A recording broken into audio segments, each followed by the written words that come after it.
My people, what's up? This is Kendall from Universally Alkaline. I just wanted to take some time out, give you a quick list of my favorite herbal teas and the benefits that come with these herbal teas. Alright, so first one we got burdock. So what is burdock tea good for? Uh Traditional medicine, you know what I'm saying? The fruits, the seeds, the roots, and the leaves of the burdock has been used as extracts for teas for a wider range of ailments, including to like increase the flow of urine, kill germs, reduce the fever, purify the blood.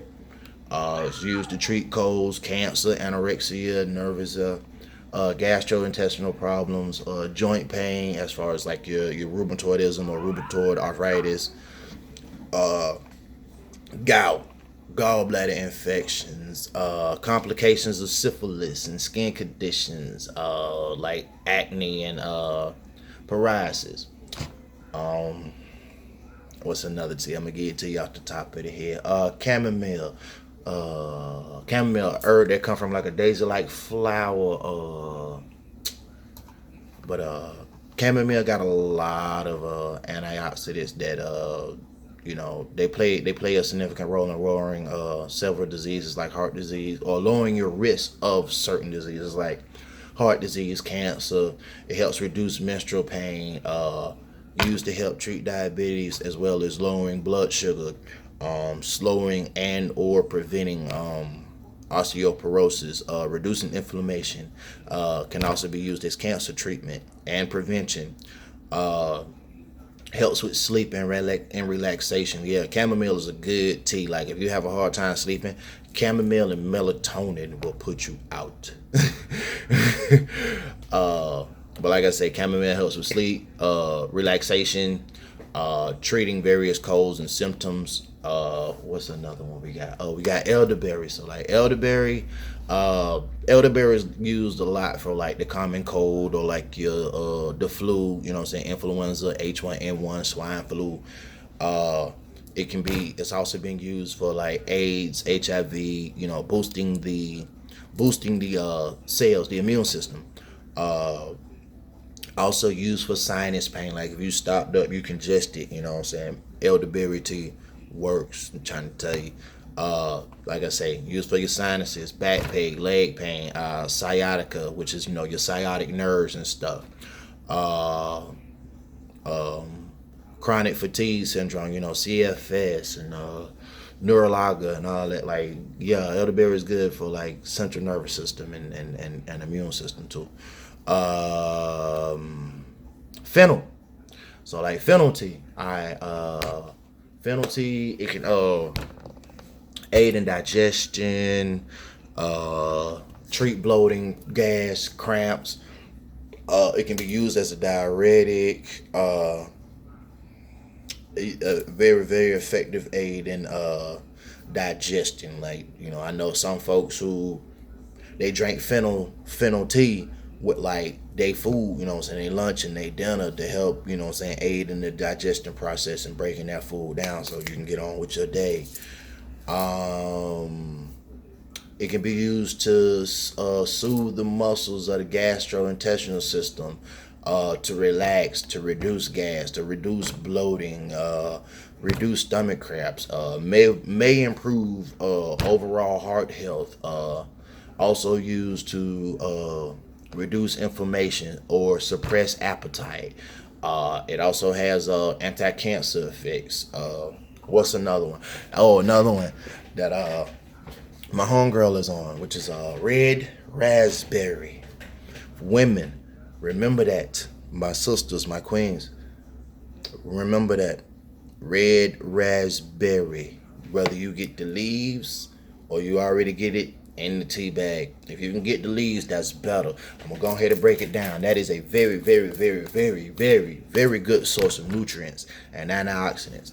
Red raspberry leaves, they are rich in vitamins and minerals. They provide things like B vitamins, C vitamins, a number of minerals, including things like potassium, magnesium, zinc, phosphorus, iron. Pretty much The leaves of the a red raspberry, boy, they the shit.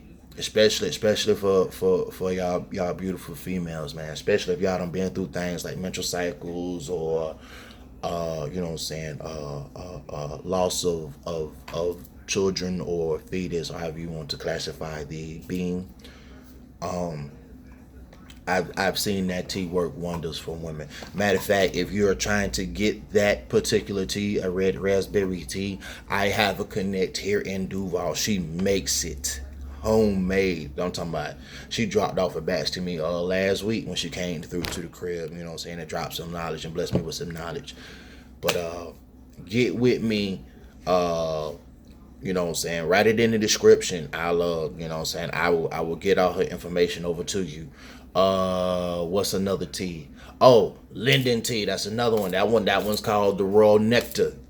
You know, Tila or Linden is one of those. You know, you'll see one of those two names: Tila, Tila, or Linden. It's the same thing. It just goes by two different names. But like I say, it's also known as the Royal Nectar. So Tila tea, it was once reserved for like royalty, you know what I'm saying, because it had like natural calming properties, and it's like 100% herbal tea made from flowers of the linden plant. And the linden plant has been used for things like to break a fever, like if you want to sweat a fever at, boom, like them feverish colds, or you got an infection and it done raised your body temperature, whatever. It's gonna get you drink you some linden tea or some Tila tea. Same thing. I'm giving you both names. Or you may see it by the name of Raw Nectar, but you got to look on the back to make sure it say Linden or Tila. But like I say, man, it used to induce sweating and feverish colds, infections, nasal congestion and stuff like that. I know a lot of people deal with like sinus pressure all up in here and stuff like that. Tila tea or Linden tea or Raw Nectar. I'm giving you all three names. I know some of y'all got pen and pad to be writing this down. You can use that tea to reduce nasal congestion. You can also use it to relieve throat irritation. You got a little cough that's been bothering you. Boom. It's also used as, it also has like sedative effects, and being used to treat things like nervous palpitations or high blood pressure. Also been it can be added as an ingredient into lotion to like relieve itchy skin or dry skin and stuff like that. So them like my, 1, 2, 3, 4, 5, 6. I got one more for you. Ginger tea. Ginger tea. If you're dealing with things like muscle aches, arthritis, ginger tea alleviates that pain. It's also been traditionally used for like stomach problems, mainly being used for like preventing or stopping nausea. Also may help deal with the nausea in cancer patients who are dealing with chemotherapy. You know what I'm saying? Like get you some ginger tea or get you some fresh ginger, chop it, boil it, you know what I'm saying, seep it. But them like my, I don't even know how many teas I gave y'all. What I say? Burdock, chamomile, elderberry, fennel, ginger, red raspberry, linden. Yeah, I gave y'all 6 hot teas, you know what I'm saying? So I think that's good enough on the herbal teas. I broke down the benefits, you know what I'm saying? Hey, you can find a lot of these teas like grocery store, thing like that, So especially like Publix. Publix got good teas. Start fucking with like your natural markets and stuff like that. They got teas. Farmers market. Hibiscus is another tea, especially with people who deal with high blood pressure. So I just gave you a bonus tea on the house. Hibiscus leaves. You can get those around town. You can go to like farmers market. You can go Rose's IGA, whatever. But like that's another one I just gave you on the house on the bonus. But I just wanted to touch bases with y'all. I wanted to put that out there, give y'all them little list of teas. You know what I'm saying? Go try them. See which one works for you. Get back at me. Let me know how it worked for you. You know what I'm saying? I love y'all.